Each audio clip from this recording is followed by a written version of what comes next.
Comment allez-vous? Bienvenue dans cette pioche de lecture de Noël. Voilà, j'ai mis mon, évidemment, mon beau t-shirt Wham que Vincent m'a offert il y a je ne sais plus quand, mais qui me l'a offert et que je suis trop fan parce que j'aime tellement cette chanson et j'aime tellement ce t-shirt. Bref, sans trop de surprise, nous ne sommes pas dans une pioche de lecture saisonnière. Alors je ne sais pas vous, mais personnellement, pendant un mois, j'ai envie de... Mais ça coule le Noël sur absolument toutes mes lectures. C'est comme ça que j'aime le mois de décembre, c'est comme ça que j'aime les lectures de Noël. C'est quand ça dégouline de Noël, mais alors de partout, voilà. Alors de la romance de Noël chez moi, en veux-tu, en voilà. Il y en a 2 qui sortent un petit peu de cette catégorie, c'est à peu près tout. Il y a 15 lectures de prévues, plus ou moins. Moi aussi, je sais pas comment je vais faire. Voilà, ça fait une lecture tous les 2 jours, c'est totalement impossible venant de ma part. Je dis vraiment comme ça à ma chef, écoute, je prends 30 jours de vacances. Voilà. Mais sinon, c'est vrai que ça va être compliqué de les lire, je le sais d'avance. Alors c'est vrai que j'ai cette chance-là, c'est que je peux être un petit peu détachée par rapport aux livres que je décide de lire. Il y a des catégories, des fois dans l'année, où je vais être beaucoup plus regardante, où je vais vraiment être très... Voilà, j'achète pas un livre si c'est pour pas le lire. Ça, en général, c'est non, c'est niet. Mais c'est vrai que si vous êtes là depuis longtemps, vous le savez maintenant, moi je bosse en diffusion, j'ai fait une vidéo là-dessus pas plus tard que la semaine dernière, où je vous montre un petit peu les coulisses de quand je travaille, quand je suis au bureau, à quoi ça ressemble. Alors parmi mes avantages, mais c'est aussi une contrepartie, c'est-à-dire que tu dois aussi lire des livres qui font partie des éditeurs que tu diffuses, que on diffuse, et ben je peux les prendre en service de presse. Et si tout à coup je me rends compte que bah ça le fait pas, que je vais abandonner cette lecture, je vais les ramener au travail et on les fera gagner à quelqu'un. Voilà, donc je me dis, si toi-même, sans plus, ça fera certainement plaisir à quelqu'un d'autre, ailleurs, chez un libraire ou que sais-je. Deuxièmement, il y a des bouquins, non mais là je crois qu'il y en a pas, oui alors il y en a qu'un. Ouais, je crois qu'il y en a qu'un. C'est du Emmaüs. Voilà, c'est de la seconde main. Et là aussi, je me dis, bah si ça le fait pas, tant pis, c'est pas très grave. Parce qu'au pire, c'était pas cher payé. Voilà. Maintenant que ça c'est dit, alors oui, en livre de Noël, moi, j'avoue que je suis plutôt team romance. Parce que j'aime. Voilà, moi je suis team téléfilm de M6 l'après-midi.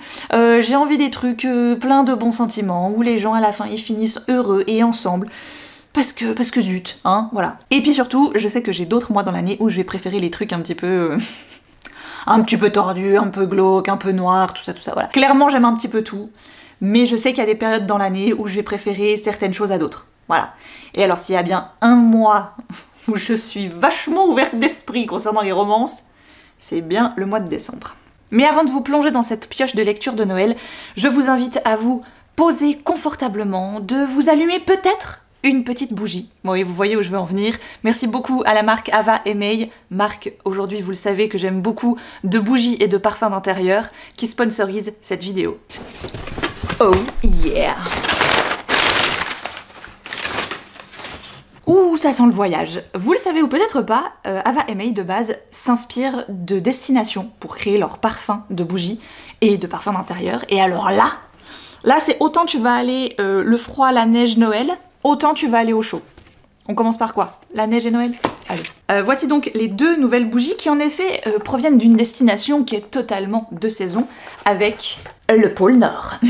D'un côté, nous avons l'atelier du Père Noël, donc Santa's Workshop, et nous avons Santa's Sleigh Ride. Ah, non, d'abord je sens, après j'essaie de deviner. Ouh, ça c'est très très bon ça. Ça c'est très enrobant, c'est très gourmand en tout cas. Donc vanille, barbe à papa et notes épicées. Alors oui, j'aurais pas du tout mis barbe à papa, par exemple, tu vois, celui-là je l'aurais pas mis. La vanille et les notes épicées totalement, un truc très... voilà, très fin d'année. Oh waouh, ça j'adore. Et donc, dans ce magnifique vert sapin que j'adore, nous avons... Ah bah là t'es dehors quoi. Là c'est le traîneau, les rennes, tout ça. La forêt. Arbre à thé, fève de tonka et bois de santal. Un combo qui ma foi est plutôt totalement adéquat. Et que j'aime vraiment énormément. Waouh, ça sent très bon. Ouh. Alors moi, vous le savez, je pense que parmi mes destinations et donc mes senteurs préférées, il y a tout ce qui est nordique. Voilà, alors j'adore la gamme Scandinavie et je pense que voilà, le pôle Nord s'inscrit parfaitement dans cette gamme-là. Mais nous avons aussi 2 belles nouveautés qui, elles, par contre, vont nous emmener au chaud. Les formats sont inhabituels, donc nous avons dans la collection Spice Bazaar, Istanbul et le Caire. Ouh, ça s'annonce... Ah oui, Ça s'annonce magnifique. Ah oui, beau. Ah oui, ça c'est assez classe en effet. Le cadeau de Noël par excellence. Là, on est sur le Caire. Safran, ambre et fève de tonka. Waouh, le safran. Oh ouais, tiens. C'est l'ambre surtout, j'ai l'impression qu'on sent. Mais alors vraiment, j'aime beaucoup le design. Et donc Istanbul, je pense, sans trop de surprise, va ressembler un petit peu à celle-ci aussi. Mais dans une autre couleur. Là, cette fois, nous avons quelque chose de plutôt violet. Ah, je préfère Istanbul. Il y a un côté vachement plus fleuri, un peu peut-être boîte santal. Je m'avance toujours, mais voilà. Mais déjà rien que... Donc, nous avons des épices, du miel et de la cannelle. Oh ça, j'aime. Waouh. Cette vidéo sortant le vendredi 29 novembre, vous savez probablement que représente cette date. Il y a des sites sur lesquels les offres valent la peine et aujourd'hui j'ai l'occasion de pouvoir vous partager un code qui je pense va peut-être pouvoir vous rendre service pour vos cadeaux de Noël. Il s'agit du Off Margot que j'inscris juste ici et que vous retrouvez en lien cliquable dans la barre d'infos. Vous avez moins 65% sur tout le site Ava et May et vous avez moins 55% dans leur partie Club Noé qui est donc une sorte voilà, de collection un petit peu prestige. Celle-ci là, c'est à moins 65%. N'hésitez pas à aller faire du repérage et peut-être que si vous avez des cadeaux à faire, c'est l'occasion. Merci beaucoup à Ava et May déjà pour l'envoi de ces vraiment somptueux produits que j'aime beaucoup et d'avoir sponsorisé cette vidéo. Je vous laisse avec la suite. Je commence avec les deux titres qui sortent un petit peu de ce côté très romance de Noël, vu qu'on n'y est pas du tout. Il y aura le Alexandra Benedict. Elle avait fait Petit meurtre à Endgame que j'ai lu l'année dernière et donc là j'ai pris Meurtre sur le Christmas Express. Elle reprend un peu tous les codes des whodunit à la Agatha Christie avec son personnage Hercule Poirot par exemple. Là je pense qu'on va retrouver un petit goût de Meurtre sur l'Orient Express. Je sais que c'est un genre dans le cozy mystery etc.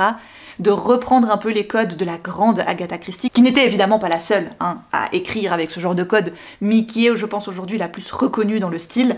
C'est revenu à la mode, aujourd'hui beaucoup d'auteurs et d'autrices s'en sont emparés et ont créé des histoires là autour.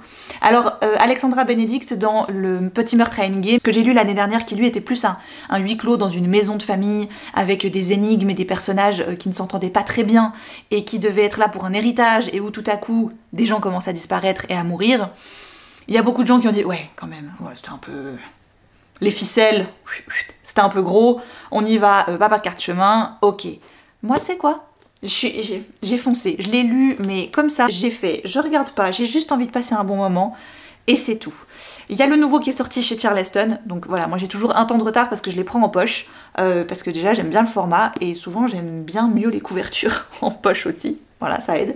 Donc, Meurtre sur le Christmas Express, on est sur un meurtre dans un train. Oh waouh.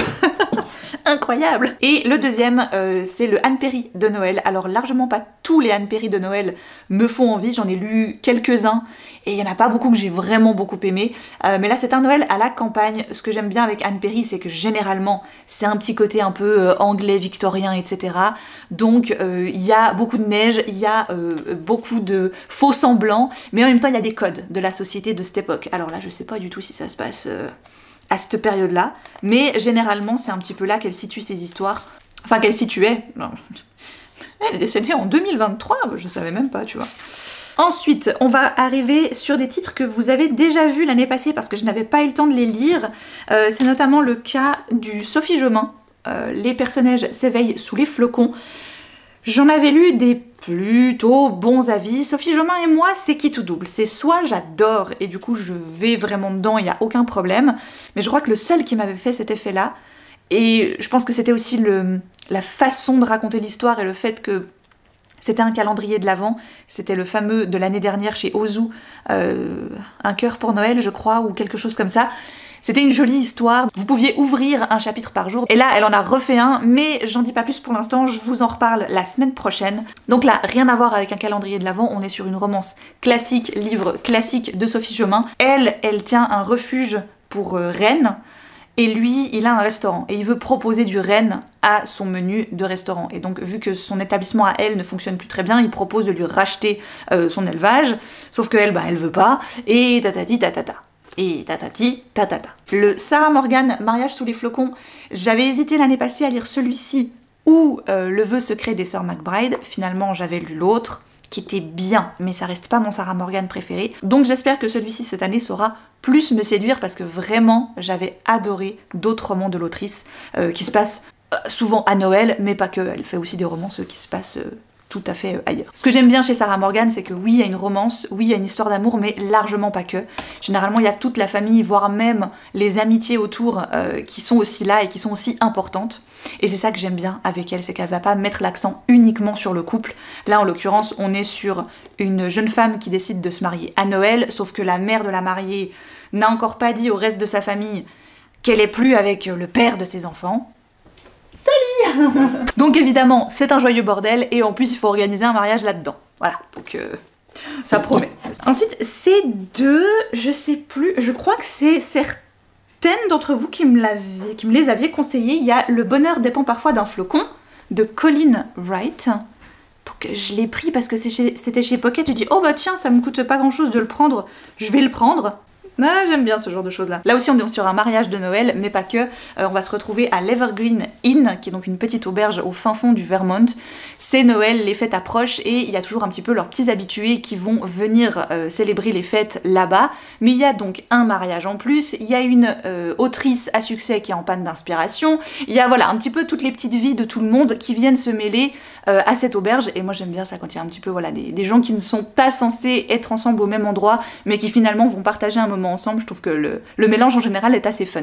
Et là je pense que niveau cadre, moi je vais aimer. Et ensuite il y avait Un jour en décembre de Josie Silver. Alors celui-ci, oui, ça je me souviens que vous me l'aviez conseillé. Donc c'est deux personnes qui vont un jour de neige de décembre se rencontrer, se croiser, et il va y avoir un vrai coup de foudre. Et sauf que le moment va passer où ils vont plus pouvoir se voir, parce que je crois qu'elle est dans le bus, lui il est à l'arrêt de bus, mais il va pas monter dans le bus, donc voilà, ils vont se perdre de vue. Donc pendant une année entière, elle étudie tous les visages, sonde les foules, arpente la ville pour le retrouver en vain, jusqu'à ce soir de Noël où sa meilleure amie et colocataire lui présente le nouvel homme de sa vie, Jack, l'homme du bus, voilà. 10 ans de chassés-croisés, de retrouvailles et d'occasions manquées, sauront-ils les réunir? Oh, j'aime bien ça, c'est mignon. Ce qui me fait un peu peur avec ce genre-là, c'est que quand ils sont grands comme ça, passer les 500 pages, je me dis... c'est peut-être un peu long. Voilà, c'est un petit peu ce qui me fait peur avec celui-là. Pareil pour Les nuits enneigées de Castle Court de Holly Hepburn. Je crois que dans celui-ci, d'abord je l'avais mis dans une catégorie plutôt hivernale que Noël, puis on m'avait dit ouais mais tu verras, il y a quand même pas mal de passages qui se passent à Noël. Donc bon, finalement je l'ai changé de pioche et je l'ai remis dans la pioche de Noël. Celui-ci, je l'avais chopé en seconde main, on m'avait dit tu verras, c'est très doudou, très cosy. C'est deux femmes qui veulent vraiment changer de vie parce qu'elles en peuvent plus, elles sont au bord du gouffre toutes les deux, et donc elles décident de tout quitter et d'ouvrir leur pâtisserie. Donc elles vont s'installer à Castle Court et elles vont ouvrir leur petite boutique de cookies qui s'appellera Smart Cookies. Et voilà. Je m'interromps parce que j'ai voulu commencer Les nuits enneigées de Castle Court, et bon, j'ai fait les 100 pages, ce qui est en général un petit peu la limite que je me donne pour tester un livre, savoir si vraiment il va me plaire ou pas. Et là j'avoue que c'est mal parti, c'est un peu mal engagé, j'aime pas trop ce que je lis, j'aime pas trop les personnages, j'aime pas du tout la plume, ou la traduction. Ça peut aussi être un problème de ça, je trouve que des fois il y a des phrases qui tombent d'une drôle de façon. Je vais pas me faire plus violence que ça. Pour un livre chopé à Emmaüs, ça vaut pas la peine. Donc, à la place, j'ai oublié de vous présenter un livre. Je vais rectifier le cas immédiatement. Il s'agit du titre en anglais This Year's for Me and You. C'est de Emily Bell, et alors j'aime assez le départ de l'histoire, qui pourtant, je pense, doit être assez dur. Céleste et Anna étaient meilleures amies. Elles vivaient certes un petit peu voilà, séparées l'une de l'autre, l'une à Dublin et l'autre à Londres si je comprends bien, mais il s'est passé une tragédie. Et donc depuis, Céleste a découvert une liste qu'Anna avait faite de ses bonnes résolutions de la nouvelle année. Elle va essayer, pour essayer de se rapprocher un petit peu de cette meilleure amie, de réaliser sa liste de bonnes résolutions. Et donc bien évidemment, l'amour va s'en mêler. Bref, ça a l'air tout mimi. C'est une libraire qui l'a conseillé à Mabap, qui est une abonnée que j'ai maintenant depuis un certain temps et avec qui j'échange énormément.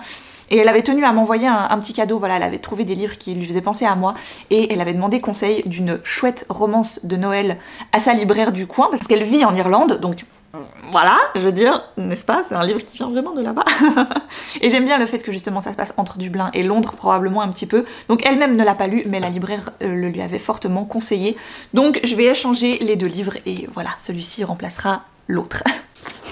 Ensuite, il y avait encore de l'année dernière, que ça j'aimerais vraiment beaucoup le lire, c'est le Un Noël à Bleak Hill Castle. C'est de Laetitia Arnould, j'en avais lu un autre d'elle l'année dernière. J'avais participé à la campagne Ulule pour avoir les 3 titres de Laetitia Arnould spécial hiver, donc il y avait 25 rue des Faubourgs. C'était plutôt une romance de Noël qu'elle avait sortie l'année dernière. Puis il y avait celui-ci dans le pack. Et il y avait aussi un autre, mais qui lui est plus hivernal, que je lirai donc cet hiver, enfin l'hiver 2024-2025. Et je vous présenterai donc dans la prochaine pioche de lecture. Et donc là, on est justement sur quelque chose un petit peu plus rapprochant d'un Anne Perry, je dirais, au niveau du style, vu qu'on est typiquement époque victorienne, un grand manoir, quelqu'un qui va venir y passer les 12 jours de Noël, donc ces fameux 12 jours qui sont racontés et chantés dans les différentes comptines de Noël. Voilà, il y a un petit côté un petit peu mystérieux de ce manoir et tout ça, donc il est très beau, hein, vraiment, déjà rien que l'objet livre est magnifique. Puis celui-ci, ça me rassure, il sera très vite lu, c'est le Noël, quelle galère de mon amie Alicia Garnier, que je retrouve demain d'ailleurs. Pour vous qui regardez cette vidéo vendredi, samedi 30 novembre, je revois mon amie Alicia exceptionnellement un peu de façon impromptue à Paris, donc voilà, elle m'avait fait une petite dédicace et je remarque qu'il y a des paillettes qui tombent de partout. Donc depuis, elle a sorti toute la suite, c'est qu'elle a réussi à faire une sorte de romance saisonnière pour chaque saison. Elle a fait une nouvelle romance, donc là c'était le premier volume qui se passait donc à Noël, puis elle en a fait un spécialement à Pâques, il y a eu évidemment l'été et il y a eu l'automne. Voilà, donc j'espère pouvoir remettre la main sur les prochains, mais je vais déjà voir si j'aime beaucoup celui-ci. Donc là on est sur un petit Enemies to Lovers, je crois, comme elle sait si bien les faire, vu qu'on va rencontrer 2 personnages qui travaillent au même endroit, mais qui ne s'apprécient pas réellement, qui vont se retrouver coincés à l'endroit où ils travaillent le soir de Noël, évidemment. Et ensuite, pour les nouveautés de cette année, donc j'ai pris... Je sais pas encore si je vais vraiment prendre les deux, lire les deux. Nous avons donc le roman de Noël de Karen Ponte, qui est donc un Noël mi-figue, mi-praline, qui est là en version adulte chez Fleuve Édition, et version ado, le désastreux Noël de la famille Praline, chez Pocket Jeunesse.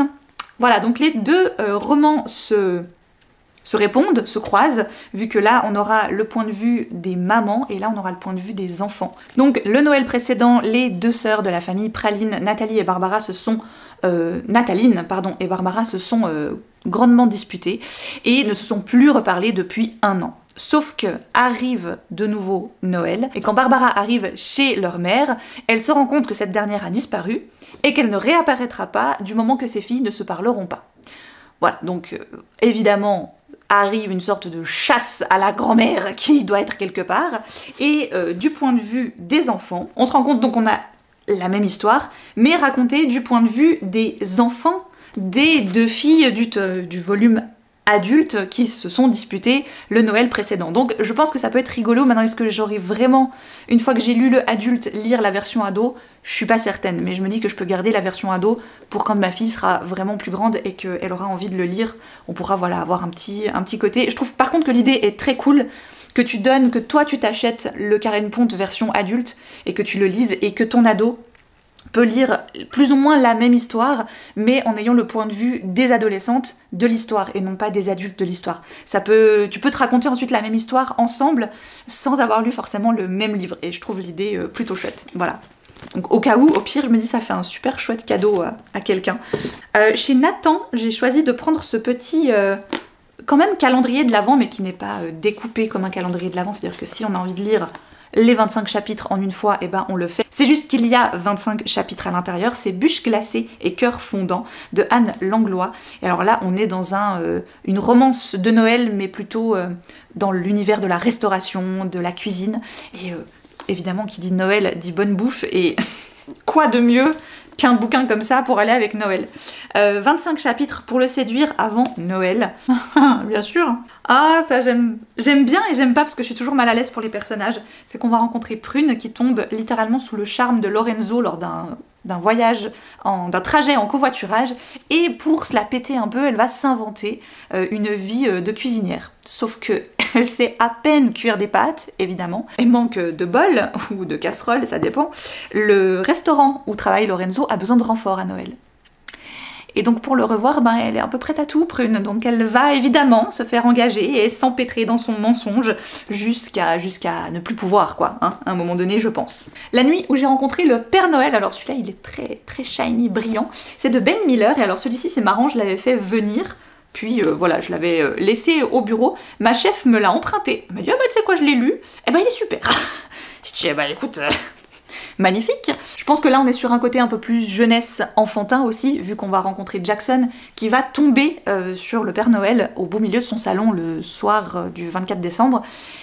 Et ben voilà, maintenant, hein, qu'est-ce que tu vas faire? Et ben en fait il va passer le 25 décembre avec le Père Noël, et ça va être toute une aventure visiblement. Voilà, donc j'aime bien quand il y a ce côté très enfantin de la magie de Noël qui va vraiment rencontrer le Père Noël, ou qui va en tout cas raconter une partie de la légende du Père Noël. Et alors celui-ci, on termine, et lui alors il pulse Noël à tous les niveaux. Waouh, regarde ça, alors là, ça c'est du Noël de compétition.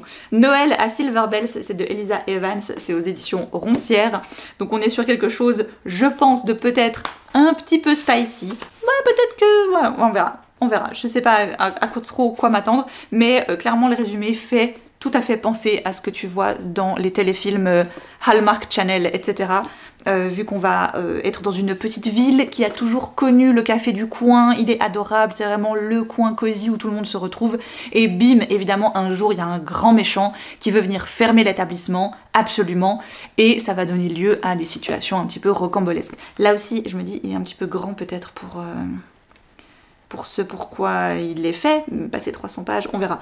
Je sais pas, je pense que c'est celui qui me charme le moins de tous ceux que j'ai, mais j'avoue que la couverture a vraiment joué, là, pour le coup. Je suis faible, c'est comme ça, c'est tout, voilà. Donc, petite pioche de Noël, voilà, donc j'ai du choix. Il y a, je pense, des livres qui, je vais essayer, si ça le fait pas, soit je les offrirai à quelqu'un d'autre, soit, comme je vous ai dit, la plupart viennent de mon travail, je les ramènerai au travail et je les ferai gagner pour des concours. Et puis voilà, ce ne seront pas des livres perdus.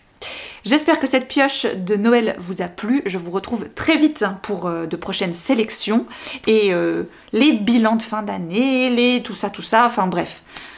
On n'a pas fini de se voir, vous aimez. D'ores et déjà, je vous souhaite un très bon mois de décembre et je vous souhaite de magnifiques lectures, Noël ou pas Noël.